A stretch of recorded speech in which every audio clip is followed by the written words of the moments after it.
हिमाचल प्रदेश कांग्रेस ने लोकसभा चुनाव के लिए उम्मीदवारों की तलाश 9 फरवरी से शुरू कर दी है। चुनाव लड़ने के इच्छुक दावेदार अपनी दावेदारी पेश कर रहे हैं। इस कड़ी में आज शिमला संसदीय क्षेत्र से कांग्रेस पार्टी के महासचिव यशपाल टनायक ने अपने दावेदारी पेश की और टिकट के लिए आवेदन किया। यशपाल टनायक ने बताया कि वे पिछले 25 सालों से निष्ठावान कार्यकर्ता के रूप में काम कर रहे हैं। कांग्रेस पार्टी अगर उन पर विश्वास जगाती है तो शिमला संसदीय क्षेत्र से कांग्रेस की जीत का मार्ग प्रशस्त होगा। उन्होंने संसदीय क्षेत्र की प्राथमिकताओं को गिनाते हुए कहा कि शिमला संसदीय क्षेत्र की ट्रांसगिरी क्षेत्र के कुछ इलाकों को जनजातीय दर्जा देने की कवायद को तेज किया जाएगा।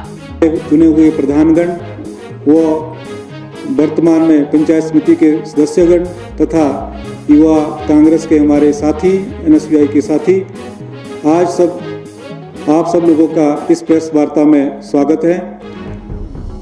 पत्रकार बंधुओं, जैसा कि आप जानते हैं कि हिमाचल प्रदेश कांग्रेस कमेटी द्वारा जो आम चुनाव लोकसभा के 2024 में होने जा रहे हैं, उसके लिए आवेदन की प्रक्रिया पार्टी द्वारा आरंभ की गई है। उसी संदर्भ में आज मैंने भी अपना आवेदन पार्टी शीर्ष नेतृत्व को श्री यशवंत छाष्टा जी के माध्यम से आज आवेदन किया है और मुझे विश्वास है कि पार्टी शीर्ष नेतृत्व व जो हमारा प्रदेश का नेतृत्व है इस पर गंभीरता से विचार करेगा।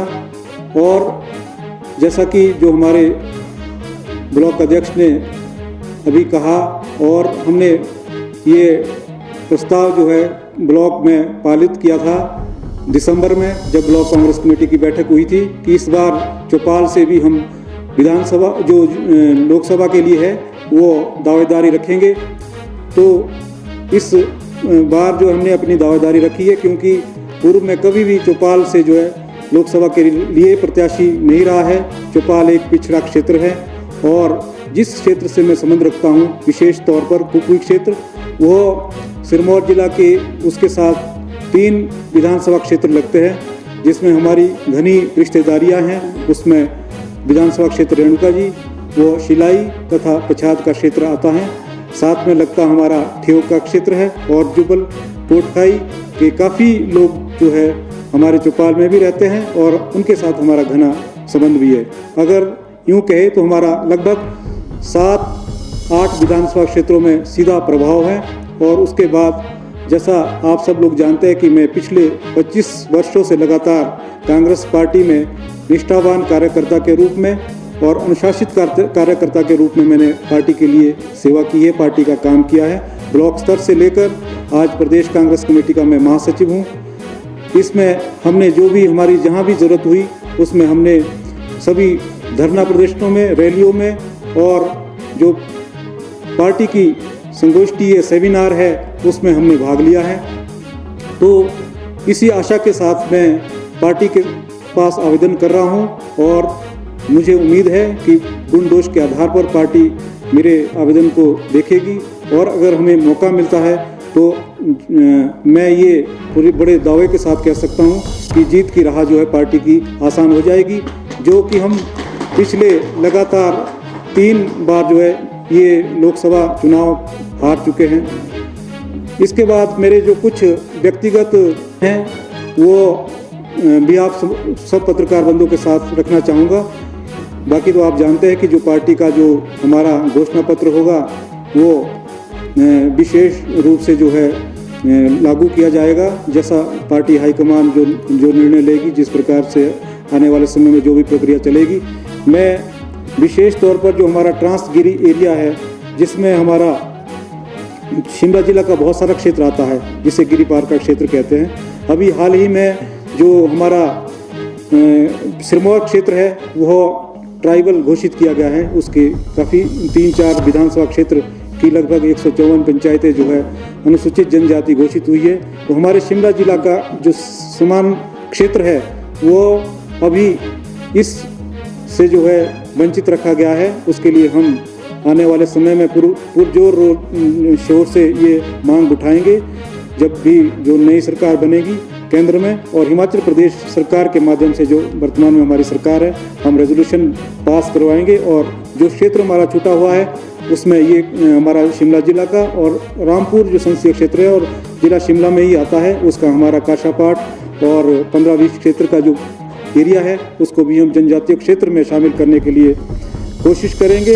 उसके बाद शिमला संसदीय क्षेत्र में जो नेशनल हाईवे प्रस्तावित थे, जो हमारे गडकरी जी थे जब यहाँ पे आए थे हिमाचल में, उन्होंने कुछ 69 जो नेशनल हाईवे है डिक्लेयर किए थे, उसमें हमारे शिमला संसदीय क्षेत्र के भी हाईवेज थे जिसमें तीनों जिलाओं को जो है जोड़ा जाना था। उसमें जो है कोई भी कार्य जो है आगे नहीं किया गया है, उसके लिए हम प्रयास करेंगे तथा पर्यटन उद्योग को बढ़ावा देने के लिए और जो हमारे बेरोजगार युवा हैं उनको जो रोजगार दिलाने के लिए पर्यटन उद्योग में जो है विशेष रूप से काम करने की आवश्यकता है, उसके लिए भी हम पूरा भरसक प्रयास करेंगे। और हमारे आराध्य देव शिरगुल महाराज जी है जो चूरधार में स्थित है, उनके मंदिर के लिए जो एक तीर्थ स्थल हमने वहाँ पे स्थापित करना है, बहुत उत्थान करने की वहाँ पे जो भी आवश्यकता है, क्योंकि यहाँ पूरे देश से लोग आते हैं और विशेषकर हमारे आराध्य देव है, हमारे सिरमौर जिला, सोलन जिला और शिमला जिला के लोग हर वर्ष वहाँ पे जाते हैं। वहाँ के लिए जो हमसे बन पाएगा वो उसके लिए भी जैसे रोपवे की का हमने प्लान किया है और उसके साथ जो है सड़क वहाँ तक जो है जहाँ तक संभव होगी वहाँ तक के लिए बनानी है। और साथ ही जो हमारे 17 विधानसभा क्षेत्र है वहाँ के लिए हम समान रूप से विकास करेंगे, जो समस्याएं होगी, और महिलाओं के लिए जो आत्मनिर्भर बनाने के लिए उनके लिए स्वरोजगार के साधन जो तलाशेंगे। बाकी आप सब जानते हैं कि जो हमारी केंद्र की सरकार है उसका प्रदेश के प्रति बड़ा उदासीन रवैया रहा है। विशेष तौर में आज इस पर भी चर्चा करना चाहूँगा आप लोगों के साथ। जैसे हाल ही में यहाँ पे आपदा आई थी, लगभग 12,000 करोड़ का जो आकलन हुआ है नुकसान का, केंद्र सरकार से अभी तक हमें जो है 1 कौड़ी भी राहत के रूप में नहीं मिली है, जबकि माननीय मुख्यमंत्री जी ने और हमारे प्रदेश में जो कांग्रेस की सरकार है उन्होंने जो है 4500 करोड़ रुपए का एक विशेष पैकेज देके जो हमारे इस आपदा से जो ग्रसित हुए थे लोग, उनके जख्मों में मरहम लगाया है और ये बहुत ही सराहनीय कार्य सरकार द्वारा किया गया है। और इसके साथ साथ जैसा आप जानते हैं कि श्री राहुल गांधी जी देश में न्याय के लिए यात्रा कर रहे हैं, लड़ रहे हैं, और हमारा सब जो पार्टी का एक कार्यकर्ता राहुल जी के साथ खड़ा है। परंतु जिस प्रकार का भेदभाव हमारे साथ किया जा रहा है, आपने पूर्व में भी देखा होगा कि 2004 से लेकर 9 तक जो हमारी कांग्रेस की सरकार, यूपीए की सरकार केंद्र में रही है, और उस समय जो 2007 से 12 तक प्रदेश में जो है भारतीय जनता पार्टी की सरकार थी।